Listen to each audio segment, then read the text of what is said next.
দেখো বন্ধুরা, আজকে আমি রান্না করব রুই মাছের তরকারি। আলু কচু দিয়ে রুই মাছ। প্রথমে দিয়ে দেবো কড়াইতে তেল। মাছগুলোকে ভেজে নেব। মাছগুলোকে নুন হলুদ মাখিয়ে নিয়েছি। তেল গরম হয়ে গেছে, আর মাছগুলোকে ছেড়ে দেবো।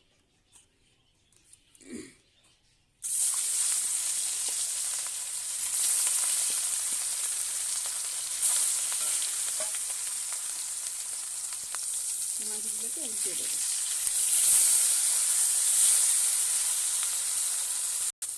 মাছটা ভাজা হয়ে গেছে, আর এটাকে তুলে নেব।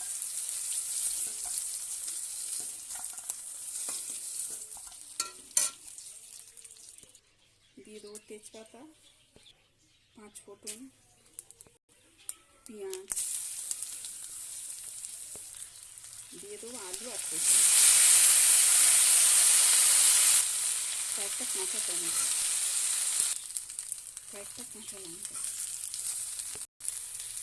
দেবো লবণ, হলুদ,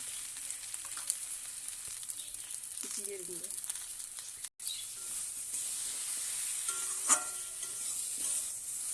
এবার এটাকে ভালো করে ভেজে নিই। দিয়ে দেবো জল। তরকারিটা ফুটে গেছে, আর এটাকে ঢাকা দিয়ে দেবো।